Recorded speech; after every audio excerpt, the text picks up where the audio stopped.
मोटे खाद्यान्नों course serial में मक्का प्रमुख खाद्यान्न है।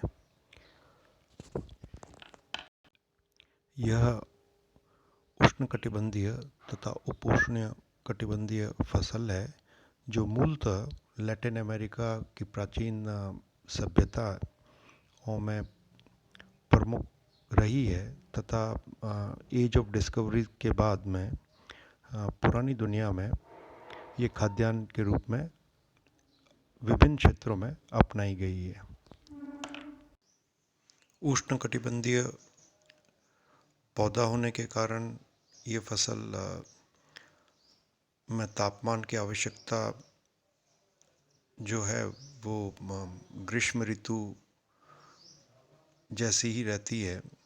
सामान्यतः खेती करने के समय उगाते हुए तापमान 25 डिग्री से 30 डिग्री के मध्य रहना चाहिए, किंतु 12 डिग्री सेंटीग्रेड से 35 डिग्री वाले तापमान में भी ये विशिष्ट परिस्थितियों में उगाया जा सकता है। जहाँ 3 महीने का तापमान 24 डिग्री से अधिक होता है और 12 डिग्री से कम तापमान में इसकी वृद्धि रुक जाती है, इसलिए उन क्षेत्रों में ये वर्जित रहता है। इसी तरह वर्षा की आवश्यकता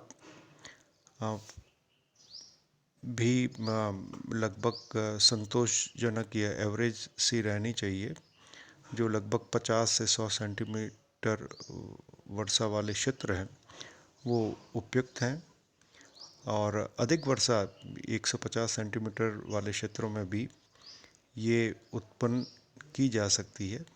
हाँ, वहाँ खुली धूप होने की आवश्यकता अधिक रहती है। मिट्टी की जो भौतिक दशाएं हैं इस फसल के लिए वो ज़्यादातर फसलों की तरह ही है। इसके लिए उपयुक्त चिकनी मिट्टी या हल्की ऊसर भूमि में नहीं होता, बल्कि दोमट या कांप मिट्टी इसके लिए दूसरी फसलों की तरह उपयुक्त है।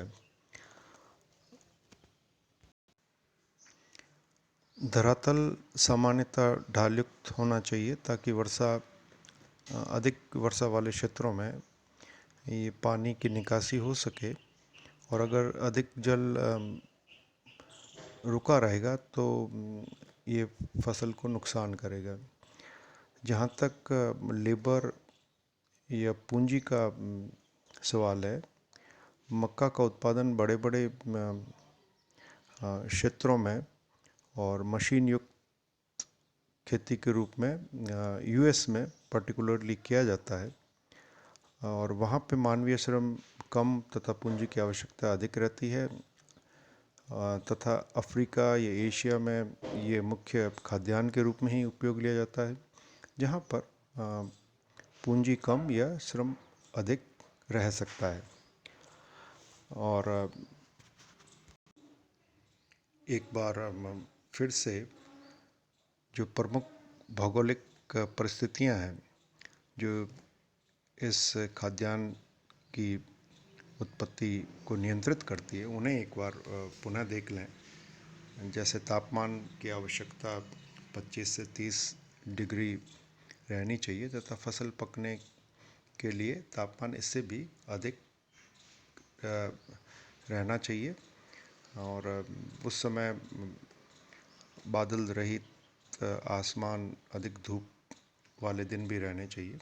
इसी तरह वर्षा 50 से 100 सेंटीमीटर की आवश्यकता रहती है और मिट्टी जो है वो साधारण दोमट मिट्टी या अन्य मिट्टियाँ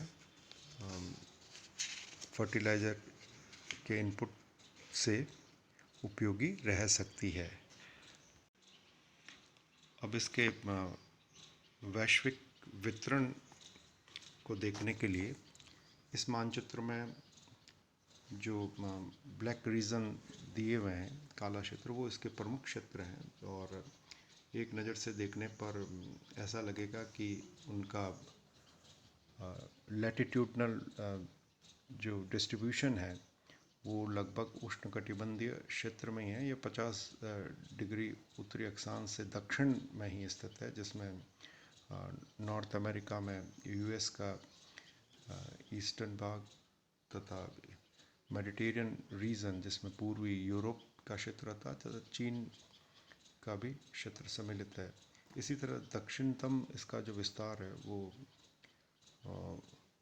लगभग 30 डिग्री दक्षिणी अक्षांश के पास अर्जेंटीना का पंपास मैदान तथा इसी तरह दक्षिणी अफ्रीका का मैदान है।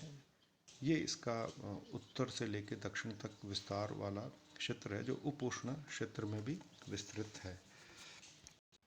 फसल के उत्पादन तथा क्षेत्रफल को यदि हम देखें तो संयुक्त राज्य अमेरिका यूएसए विश्व का प्रमुख मक्का उत्पादन देश है और यहाँ पर दुनिया का लगभग 50% मक्का उत्पादन होता है। और ये यहाँ खाद्यान्न के रूप में काम नहीं आता, बल्कि पशुओं के चारे के रूप में काम आता है। यानी जो पशु उत्पादन है जिसमें सूअर या गौवंश है, उनको मोटा करने में उनके खाद्यान्न के रूप में काम आता है तथा केमिकल इंडस्ट्री में भी सिरप बनाने में अधिक काम आता है। और इसको यदि हम अगर इसे वापस एक बार देखें तो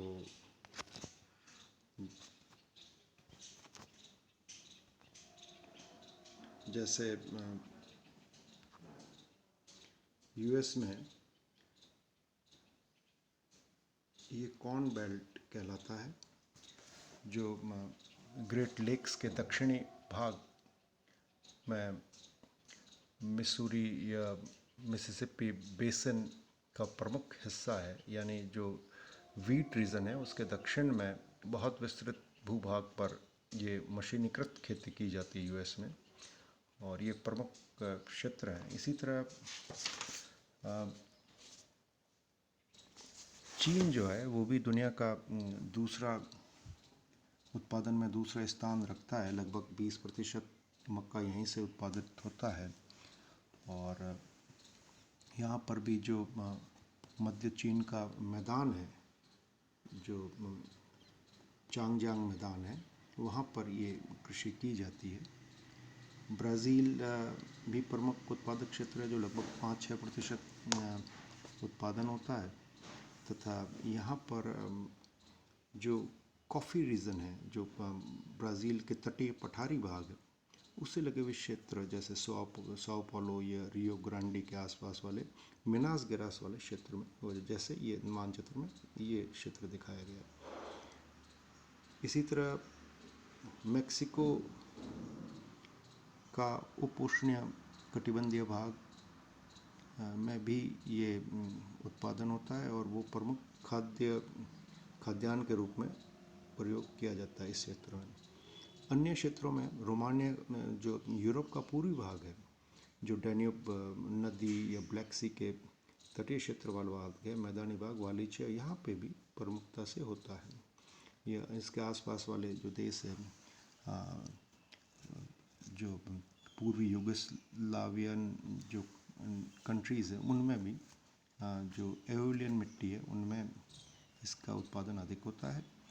और इसी तरह अर्जेंटीना के पंपास घास के मैदान भी प्रमुख क्षेत्र है।